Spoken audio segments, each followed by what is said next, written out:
Salut à tous, c'est BizBiz. Alors aujourd'hui l'épisode 834 du Zap Image. On commence directement avec la finale de la Coupe d'Afrique des Nations qui se dispute ce soir au Caire entre le Sénégal et l'Algérie. Donc on en reparlera d'ici là. Donc quelques infos bien sûr sur cette finale de Coupe d'Afrique des Nations. Donc déjà on va revenir quelques années en avant. Donc en 2012 Sadio Mané et Kalidou Koulibaly descendaient en Ligue 2 avec le FC Metz. Aujourd'hui Mané joue à Liverpool, gagne la Ligue des Champions et est un des meilleurs joueurs du monde. Koulibaly joue à Naples et est considéré comme l'un des meilleurs défenseurs de la planète. Les deux Sénégalais sont en finale de la CAN avec leur pays. Donc vous avez vu quand même la progression de ces deux joueurs. Bon après Kalidou Koulibaly ne jouera pas. Voilà la finale de la Coupe d'Afrique des Nations. N'oubliez pas qu'il est suspendu pour ce match. Donc ça sera quand même une grosse perte pour l'équipe du Sénégal. Mais Sadio Mané sera bel et bien présent. Donc ces deux joueurs-là, il y a quelques années, évoluaient du côté du FC Metz. Ensuite, cette fois-ci, une info sur la sélection algérienne. Donc officielle, l'entrée au stade pour la finale de la CAN sera gratuite pour les supporters algériens. Sur la simple présentation d'un passeport algérien, les supporters des Fennecs pourront accéder aux tribunes. Un grand bravo à la fédération algérienne qui met tout en place pour supporter au maximum son équipe nationale. Donc voilà, si vous vous trouvez en Égypte et vous êtes algérien et vous avez un passeport algérien, vous pourrez aller ce soir au stade et entrer gratuitement dans les tribunes. Ça sera la fédération algérienne qui payera votre place. Donc ils ont fait ça pour qu'il y ait beaucoup de supporters algériens qui soutiennent leur équipe ce soir lors de la finale. Et pour finir avec cette finale, on peut voir que la finale de la CAN 2019 sera retransmise sur la façade de l'Institut du monde arabe à Paris ce soir. Donc ça sera à 21h. Donc ça sera sur grand écran si vous vous trouvez aux alentours de Paris. Ensuite les gars, on va parler de Strasbourg et officiel Strasbourg affrontera le Maccabi Haïfa pour le compte du deuxième tour de l'Europa League 2019-2020 vu qu'ils avaient gagné la Coupe de la Ligue l'année dernière. Donc ils étaient qualifiés pour les tours préliminaires. Donc il faudrait déjà qu'ils gagnent ce deuxième tour préliminaire et après il y a encore un autre tour, ça sera les barrages pour accéder aux phases de poule de la prochaine Europa League. Donc les deux matchs pour le Strasbourg, ça sera le 25 juillet à domicile et après le 1er août en Israël. Ensuite, AS indique que l'Atlético Madrid a empoché 100 millions d'euros suite à la vente de deux parcelles du Vicente Calderón désormais détruit. Une troisième parcelle plus importante serait également vendue pour 80 millions d'euros. Donc c'est tout bénef pour le club de l'Atlético de Madrid qui a vendu des parcelles de son ancien stade. Ils ont vendu très cher 100 millions d'euros de parcelles. Ils vont vendre une troisième 80 millions d'euros. Donc c'est quand même énorme l'argent qu'ils ont récupéré avec leur ancien stade. Ensuite, pour continuer avec l'Atlético, donc une recrue de plus au club, donc c'est Mario Hermoso qui quitte l'Espagnol Barcelone et qui s'engage jusqu'en juin 2024 avec les Colchoneros.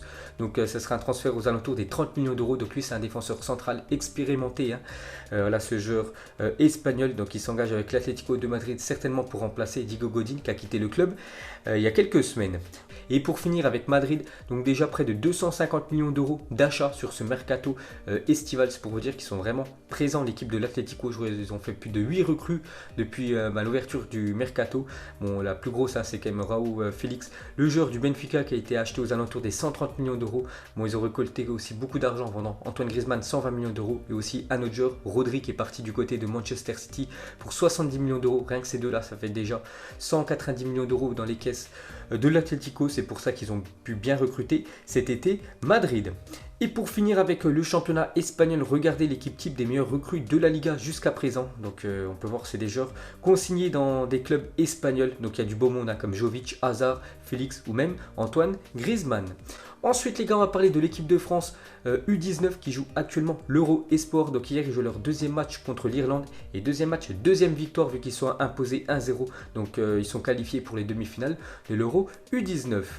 Ensuite, une déclaration de Silvinho, l'entraîneur de l'Olympique Lyonnais, sur Nabil Fekir. Donc hier, on a parlé que Nabil Fekir va quitter l'Olympique Lyonnais pour aller du côté du Betis Séville. Donc il a dit Fekir, il ne va pas me manquer, je n'étais pas là avant. Bien sûr que c'est un joueur merveilleux, un niveau technique exemplaire, magnifique à avoir joué. Il va me manquer évidemment.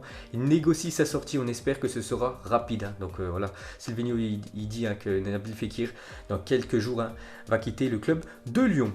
Et pour finir avec le milieu français, donc selon Estadio ED, donc c'est un journal sportif espagnol, le Betis a transmis une offre de 25 millions d'euros à l'Olympique Lyonnais pour Nabil Fekir. Cette offre aurait été refusée par Lyon.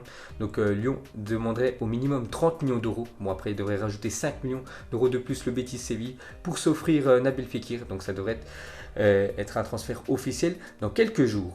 Et pour finir avec Nabil Fekir, donc Neymar a parlé de Fekir. Donc une question a été posée à Neymar, donc le meilleur joueur de Ligue 1 contre lequel il a joué. Il a dit: j'adore Fekir de Lyon, j'adore comment il joue. Donc bonne nouvelle pour Nabil Fekir, Neymar l'apprécie. Ensuite les gars, on va parler de quelques infos transferts. On commence avec le Galatasaray a conclu un accord de principe avec Radamel Falcao pour sa venue moyennant un salaire de 7 millions d'euros par an. Les Turcs négocient avec Monaco pour le libérer de sa dernière année de contrat, donc c'est en juin 2020 la fin de son contrat. Il pourrait quitter le club dès cet été et aller du côté de la Turquie pour l'ancien attaquant de l'équipe de l'Atlético de Madrid. Ensuite, un autre joueur lui aussi qui a signé du côté de la Turquie, donc c'est Jean-Michel Seri, donc ancien joueur de Fulham, donc en fait il a été prêté avec option d'achat du côté du Galatasaray, c'est déjà officiel, l'année prochaine il jouera dans le club turc. On peut voir que c'est un prêt payant de 1,5 million d'euros et si le Galatasaray l'achète l'année prochaine, ils devront débourser 18 millions d'euros. Ensuite, un autre transfert officiel, donc c'est Christopher Nkunku, signe jusqu'en 2024 avec le RB Leipzig contre environ 15 millions d'euros, donc lui aussi on en parlait les derniers jours qu'il a certainement quitté le PSG. Cette fois-ci c'est officiel, il rejoint l'Allemagne. Ensuite officiel, Palerme a été relégué en Série D cette semaine, la chute d'un grand club italien qui aurait vu passer Dybala, Cavani, Pastore ou encore Barzagli. Donc il y a quelques semaines, ce club de Palerme devait donner son dossier pour continuer en Série B, parce que les dernières ont joué en Série B, ils ont réussi à se maintenir, mais le problème c'est qu'ils ont donné leur dossier pour continuer, enfin pour se réinscrire en Série B à 23h59. C'était la date limite, c'était jusqu'à minuit. Et en fait, la Ligue italienne n'a pas reçu le dossier à temps. Donc à cause de ça, ils joueront l'année prochaine en Série D. Et c'est officiel. Ensuite, jeter un coup d'œil à la une journal Mondo Deportivo aujourd'hui. Et ça parle de Alaba et l'option secrète. L'Autrichien à 27 ans est beaucoup apprécié par les techniciens et la direction du Barça comme possible renfort. Il reste libre en 2021. Et le Bayern qui a recruté à son poste Lucas Hernandez n'écarte pas un transfert maintenant. Donc pourquoi pas voir l'année prochaine Alaba du côté du FC Barcelone. Donc, on peut voir qui fait la une du journal Mundo Deportivo. On peut même voir une photo de Neymar parce qu'hier le père de Neymar a rencontré les dirigeants de la Juventus pour un potentiel transfert. Donc affaire à suivre. Et pour finir avec Neymar, donc cette fois-ci le Barça a transmis une deuxième offre pour Neymar tout simplement. Donc le Barça a transmis une nouvelle offre au PSG pour Neymar, donc 100 millions d'euros plus 2 joueurs au choix, Coutinho, Rakitic, Malcolm, Dembélé ou Semedo. Donc problème, Coutinho, Rakitic et Dembélé ne voudraient pas signer au Paris Saint-Germain d'après le journal anglais Sky Sport. Donc encore une offre pour le PSG. Donc est-ce que le PSG va accepter ou pas? Ça, on saura plus tard. Ensuite, une déclaration de Mathis de Ligt.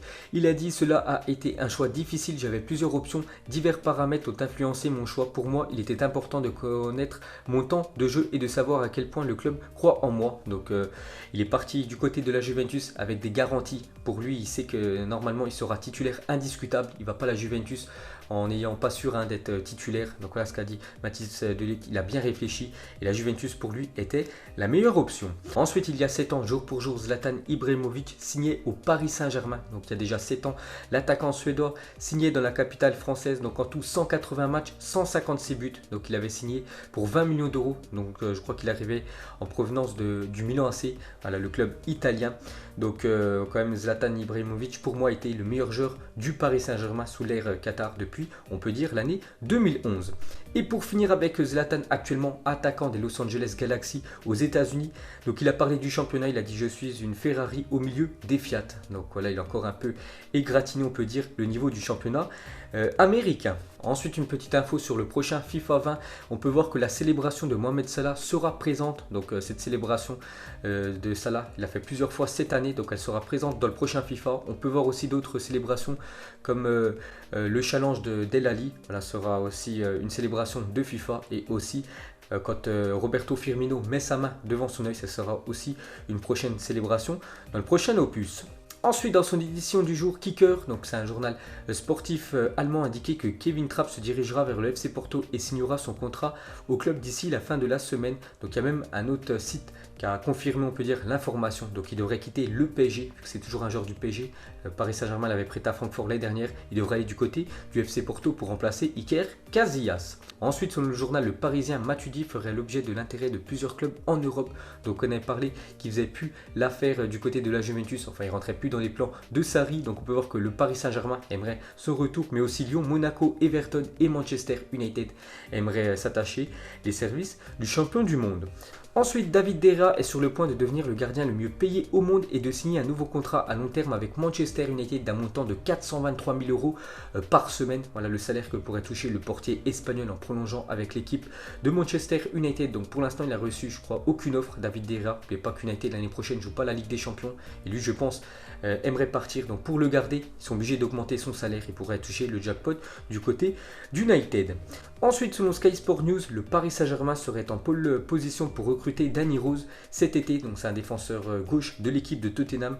Donc Tottenham en demanderait 22 millions d'euros. Donc ce serait certainement pour mettre en concurrence Bernat et aussi Kurzawa. Ensuite, on a parlé de Rennes hier qui a joué un match amical contre les U23 de Chelsea et score final 1 partout. On peut voir que Flavien Tay, la recrue du côté de Rennes, ancien joueur de Angers, a marqué son premier but sous ses nouvelles couleurs. Et pour finir ce Zap Image, bien évidemment, on va terminer avec la finale de la Coupe d'Afrique des Nations. Donc mettez-moi un pronostic en commentaire entre le Sénégal et l'Algérie pour vous qui va remporter cette CAN 2019. Donc mettez-moi tout ça en commentaire. Donc voilà les gars, la fin de Zap Image 834. Donc si ça vous a plu, un petit like et je vous ferai l'épisode 835 demain. Donc moi je vous laisse et je vous dis à la prochaine comme d'habitude. Ciao à tous.